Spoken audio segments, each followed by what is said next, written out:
بیوی کے اوپر خرچ میں تنگی نہ کرو، اور بلکہ یہ جو خرچ کرنا ہوتا ہے یہ بھی راہ خدا میں خرچ کرنے کے برابر ہے۔ جیسے ہم صدقہ دیتے ہیں اس کا ثواب ملتا ہے، جو بیوی پر خرچ کیا جاتا ہے اس کا بھی ثواب ملتا ہے۔ حدیثوں مبارک عرض کرتا ہوں،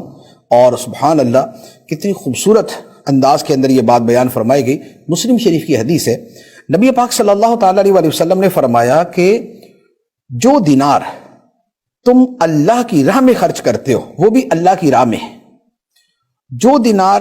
تم کسی غلام کو آزاد کرنے میں خرچ کرتے ہو وہ بھی اللہ کی راہ میں ہے، جو دینار تم کسی مسکین پہ خرچ کرتے ہو وہ بھی اللہ کی راہ میں ہے، اور جو دینار تم اپنے اہل خانہ پہ خرچ کرتے ہو فرمایا کہ وہ بھی اللہ کی راہ میں ہے، اور ان سب میں جو سب سے زیادہ ثواب ہے وہ کس میں ہے؟ اب آپ سنیے، غریب پہ خرچ کیا ہے، راہ خدا میں خرچ کیا ہے، غلام آزاد کرنے میں خرچ کیا ہے، مسکین پہ خرچ کیا ہے، اور اپنے اہل خانہ پہ خرچ کیا ہے۔ نبی پاک صلی اللہ تعالیٰ علیہ وسلم نے فرمایا اعظمها اجرا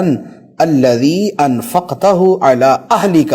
فرمایا کہ ان سب کے اندر جو سب سے زیادہ ثواب ہے وہ اس خرچ کرنے میں ہے جو تو اپنی بیوی پہ خرچ کرتا ہے، جو تو اپنے اہل خانہ پہ خرچ کرتا ہے۔ اب آپ تصور کر سکتے ہیں، یہ مسلم شریف کی کتاب الزکوٰۃ کی یہ روایت ہے کہ ہم جو خرچہ کرتے ہیں اہل خانہ پہ دل کھول کے خرچ کرے، اللہ تعالیٰ اس پہ اجر دیتا ہے، اور کتنا دیتا ہے کہ بقیہ جو خرچے ہیں ان سے بھی زیادہ اجر عطا فرماتا ہے۔ تو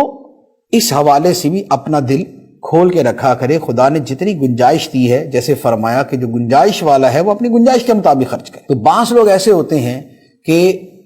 گھروں کے معاملات کے اندر کہ 1 روپیہ نہیں دیتے، بس کھانے کی چیز گھر میں لا دیں گے، باقی چیزیں لا دیں گے، اور بس جتنا